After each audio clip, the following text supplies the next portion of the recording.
Hey, this is Majin, and here's the comic pool list and some reviews for August 22nd, 2018. Now, we'll start off with Action Comics, number 1002. Now, they're speeding up the story, so to speak, in that, we find out pretty much what's going on with the fires. And we also get, figure out, Lois has been gone for only a couple issues, but she's back. And I don't know. There is some cool parts to it. I like this page, and there's some good facial expressions with Clark because you can tell that he's bothered. That Lois has been gone. He hasn't been able to contact her, and all that part's fine. But with the part when Lois comes back at the very end, it's kind of they convey a little bit that she's been gone. I mean, they mention it a lot that she's been gone, but I think that here's an opportunity. I think where it's a possible missed opportunity in that, as a reader, we don't feel that she's gone. It's only been a couple of issues, and she's back, and there's supposed to be this rift now between the two, and I'm like, I don't get it. It's like, I understand that if she tried to call, or she might be wondering why Clark didn't call her, but at the same time you kind of have to go, he's Superman, something could have happened, go home. But she's not going home, and so my guess is there's more to this than they're leading on, and I think that's why they brought her back so quickly versus letting it really feel like she's been gone. And we find out that the new hire at the Daily Planet, obviously is up to shenanigans. I mean, that's the sad thing, is Bendis is such a good writer, and he didn't even attempt to try and make it look like she was legit. That's the very sad part. Very poor writing.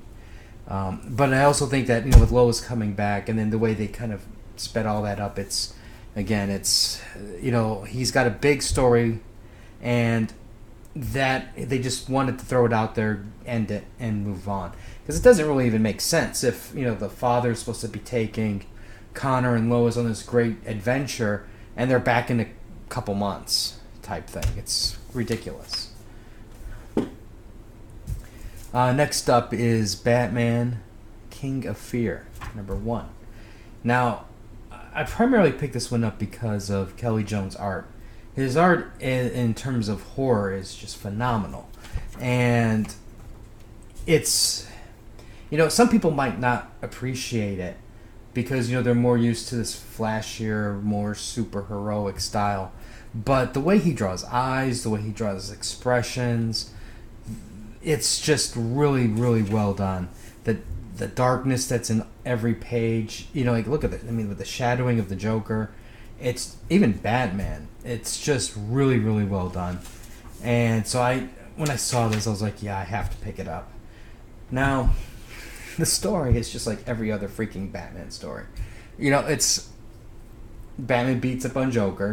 Batman takes him to Arkham Asylum. Somebody at Arkham's pissed off because, Batman is Batman and he does things the way he wants to. And then all of the supervillains break out at the same time. It's like, how many times have we heard this story? Over and over and over again. And then we find out, the Scarecrow escaped, and then, within a page or two, Batman's already got beat by Scarecrow. And I'm just going, I'm going to buy number 2 just from the artwork point of view. But because the thing is, with Scarecrow, the art style could really, really work. I mean, because look at the Joker here. It's really, really well done. And I really, really looking forward to seeing ultimately what comes of this in terms of art. But the story, jeez, man, it's like you can't get any more, basic, no thought. it's kind of ridiculous, you know. I think they probably got the book plot sold because, hey, we got Kelly Jones, and, you know, sold. Don't care what the story is. All right. Finally, Damage #1 annual. I normally hate buying annuals, you know, but I bought it. This annual wasn't bad at all because, like, a lot of times annuals, they like to do these stupid, nonsensical stories that don't matter because, you know, you can't interrupt the, you know, like, if the story mattered and then, you know, a regular reader who doesn't buy annuals missed it, they're gonna be pissed. Well, this mattered because this is like the origin of Damage. It's not like, you know, it doesn't tell everything, but this is like, hey, this is who he is. This is, you know, why his motivation for joining the Damage Project, and then it's, you know, what happens, you know, when he's on one of these the mission. It's really violent too, which is, I'm like, oh my gosh, thank God. You know, this is what I need for this book. You know, Damage is just wrecking things, and I really appreciate that. It shows how powerful he is. You know, he's taking a bazooka to the chest, and nothing happens to him. And, you know, there's a box of explosives that's thrown on him, then nothing happens to him. You know, so all this was great. Loved it. I mean, this is exactly what we needed. I'm glad they did this story in the annual, because it's, you know, you can actually have more pages without having to split this into 2 issues. So overall, very, very pleased with this one.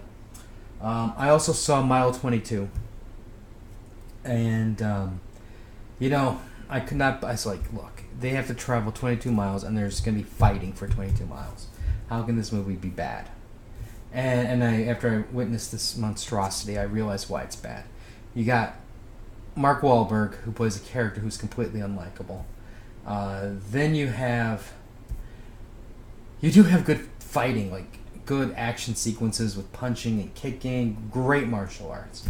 But the camera's like this the whole time, and it's like you just can't focus on what's really going on.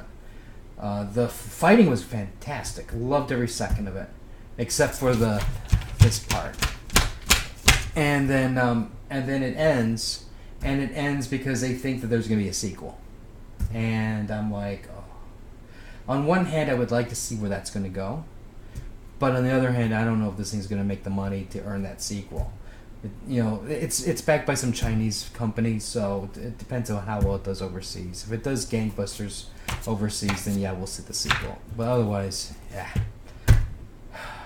it's a clear rental, if that. Anyways, that's all we have for today. Like, share.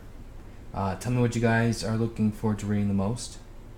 We'll have more stuff later. I can't even address the Ironheart nonsense, but that was the nonsense of the week. Anyways, we'll have more stuff later, so until next time.